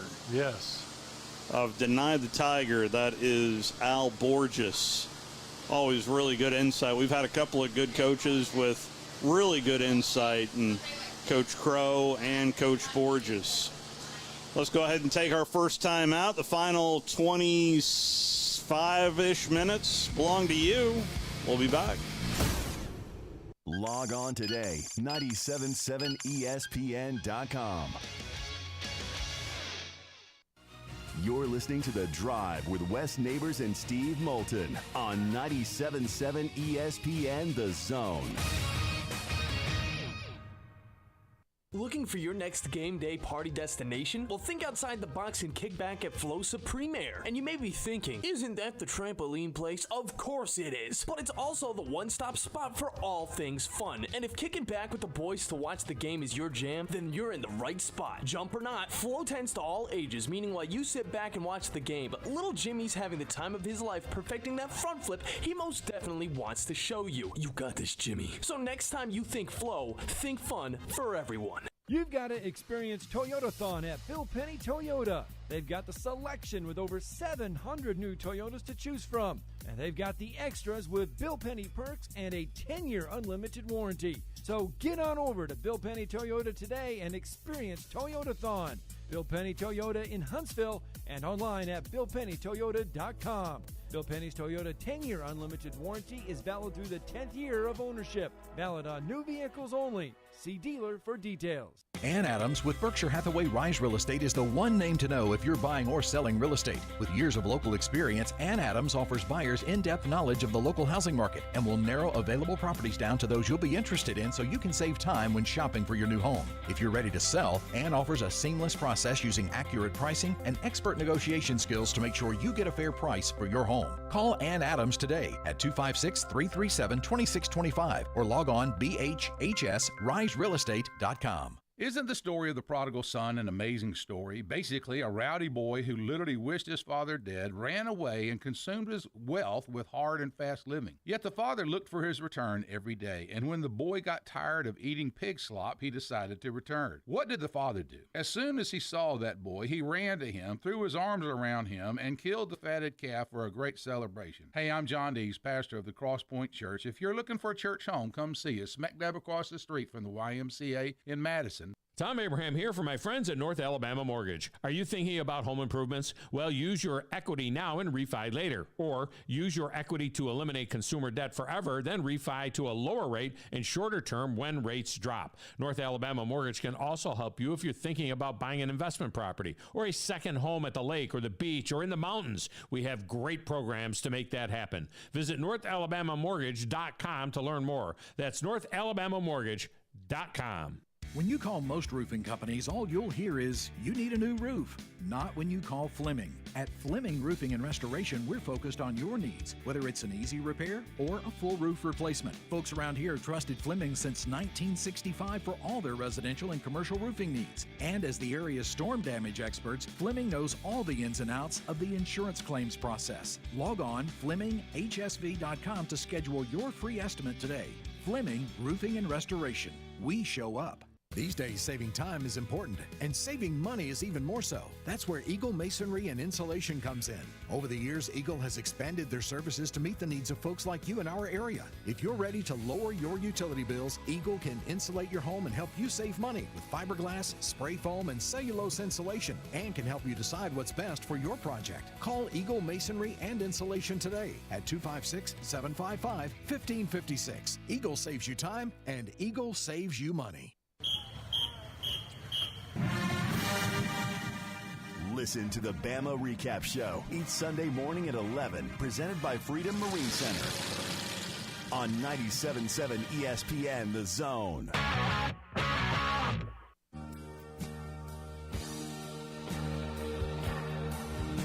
Back here at Mark Camara's Furniture Factory Bar and Grill, checking out a little bit of Western Kentucky and Jax State. They no longer want to be Jacksonville State. It's Jax State, J-A-X. Like the beer. Is there a beer? Used to be. Okay. Jax beer, yeah. Like next to Billy Beer? No, it was like in New Orleans. Okay. Right on the river. You don't remember. So you partook. So no, I walked by there 2 or 3 times. Coming up later on this week, Brad Nessler, who will be on the call for the Alabama-Tennessee game. He is going to join us. Coming up tomorrow, though, David Cutcliffe, Coach David Cutcliffe, is going to join us as well. Phone line's open to you at 256-576-4977 is the telephone number. So we had Coach Crow on, and he mentioned about his time with Coach Pat Dye. Well, made me want to bring out a little audio clip. This is from Mighty, the Pat Dye story. This is one of the stories from Coach Crow inside the documentary. The best story is 1984 in Tallahassee, Florida, Auburn versus Florida State. We did our homework as coaches at Auburn. That light burned late in this kind of game. We started off on Tuesday in a staff meeting. Coach Dye, let me tell you what we found out about these officials for this game. And he sat there and he listened, wasn't surprised. And then he said, that's enough. Y'all coach the damn game. I got the damn officials. Flash forward. It's first and goal to go on the 10. On one of those drives, we score on 1st and 10 from the 10-yard line. There wasn't any penalty, but the official closest to us, after they crossed the goal line, 15-yard penalty holding. Pat Dye attacks that official with a lot of expletives. That official immediately throws a 15-yard flag. So we've gone from 1st and goal to the 10 to a 15-yard penalty for holding to a 15-yard penalty against the coach. We're at 1st and goal to go from the 40. Pat starts walking back to me, and he's looking over his shoulder at the umpire who has not moved out of the middle of the field, the guy with the white hat. And he starts screaming at him, I need for you to come over. He demands that he comes over. Well, he didn't budge out of the middle of that field. And once Pat realized he wasn't coming to the sideline, Pat flipped and started going directly at him.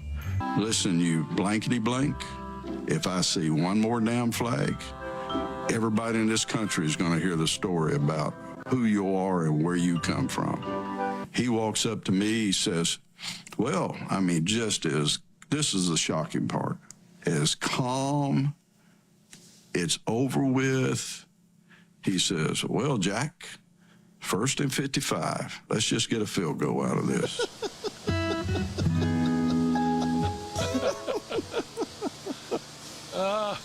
So there you go.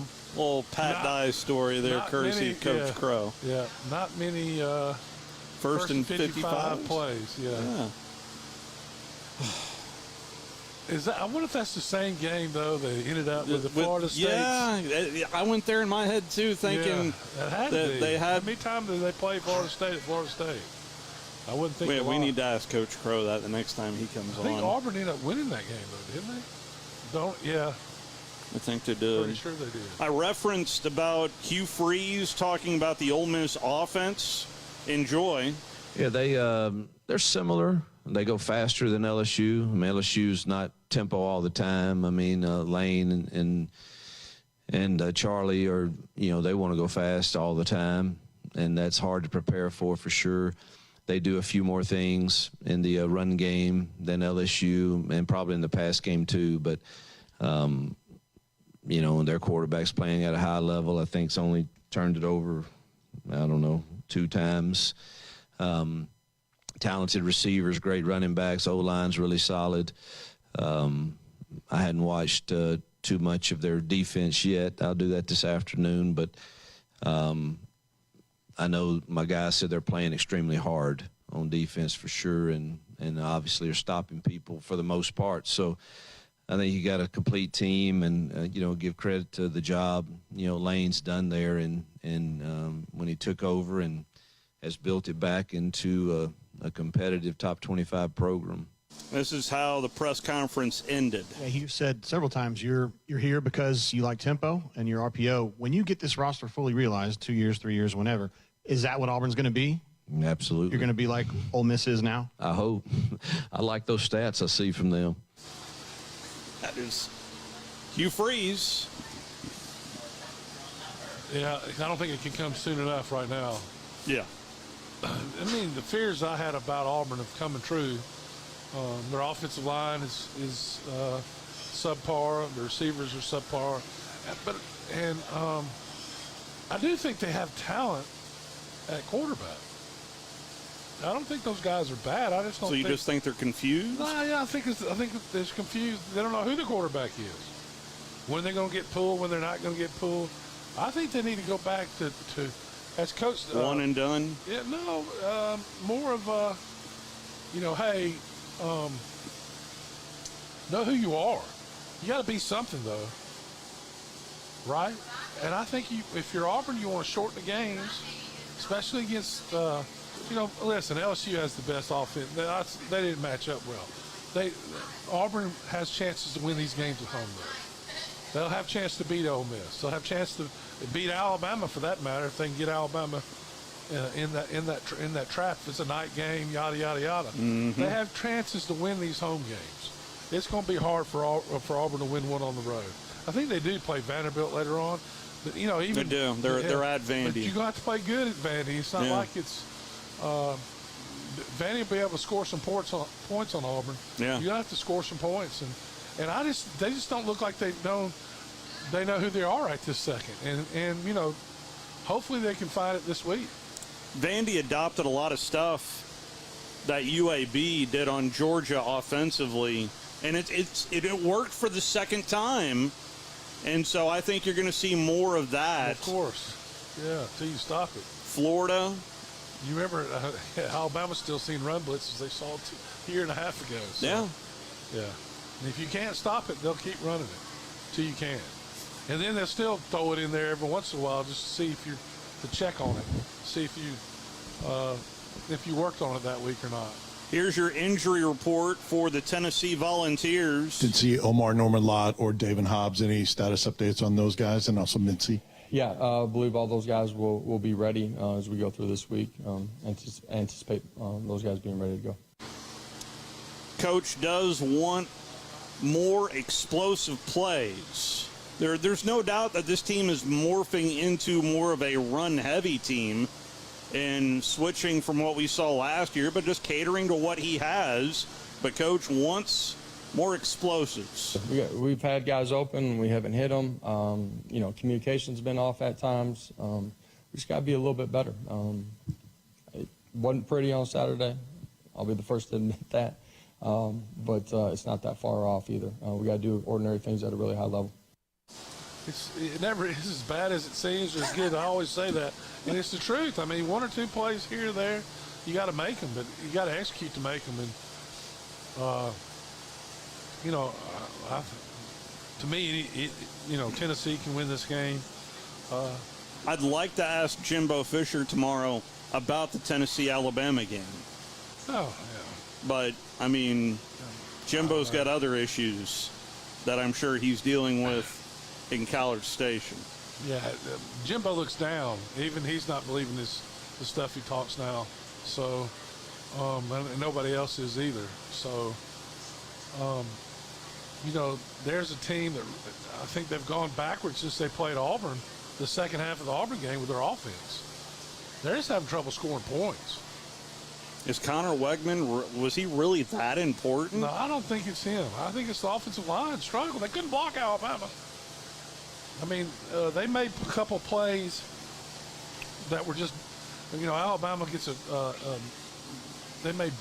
Alabama made bonehead plays to keep Texas A&M in the game.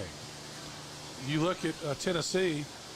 Tennessee's not going to give anything away. That's what you're going to have to go in and beat Tennessee and play 4 quarters to beat them. And they looked horrible against Florida. It's going to be interesting to see how Tennessee does on the road, though. Young teams have trouble playing on the road against good opponents. So it's going to be interesting to see if last year I was surprised how well Tennessee blocked Alabama in that game. I couldn't believe how Alabama covered in that game. Yeah. It's going to be interesting to watch Tennessee's offense this year against Alabama's defense and see what a year makes. If it does, I mean, Tennessee can get people open. If the guy can find them, then it'll be a tough game for Alabama, no doubt. I mean, I think it's going to be a tough game either way because Alabama has not played for 4 quarters in any of these games this year. None of them. Roller coaster. Yep. And a big way. I mean, they'll look at a half. They'll look like they're the best team in the country. In another half, they look like they all substituted uniforms and none of those guys came back out or started the game. I mean, it's just been crazy. Coach Saban was asked about sacks. Well, to the first part of your question, I would say, hell yeah.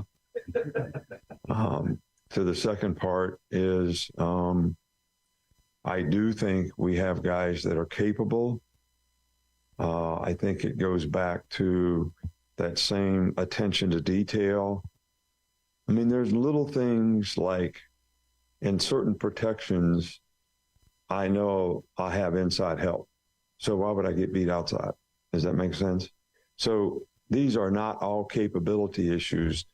Some of them are things that we could fix. When we're sliding out to block 3-on-3 and the guy doesn't slide out to block the third guy and he runs in and sacks the quarterback, that's a mental error. That's not a physical problem.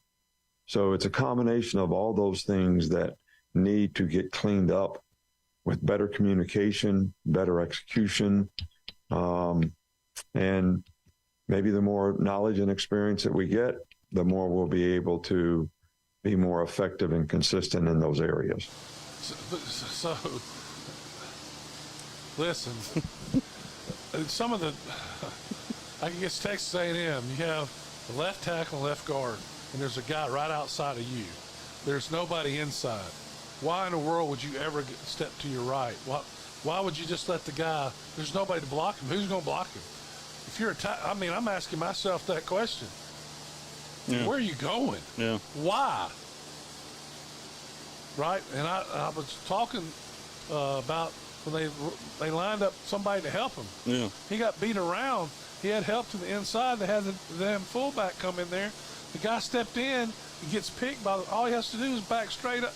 I mean, the technique. But here you had the center. I've talked about that. This is all little stuff. You got to know who to get, and then your technique has to be there. But this isn't, I mean, it's not like they're getting beat on the first move or not even touching the guy. No hitters. Yeah, they want to talk about the quarterback drives me nuts. He said he needs to throw it away. Well, hell, how is he supposed to throw it away when nobody's touching anybody on your blind side? I mean, I agree. I'd rather see him try to make a play and lose 3 yards than throw it out of bounds, though. As soon as he starts throwing it out of bounds, though, hey, everybody up there you're saying, you should be running the ball.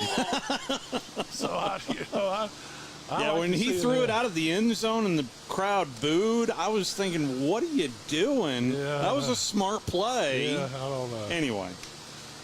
Yeah, So here's what we're going to do. Coming up next is NLCS game number 2. The reason we have to join it on time, because the Phillies were up 1-0 after the first pitch of game 1 in the NLCS.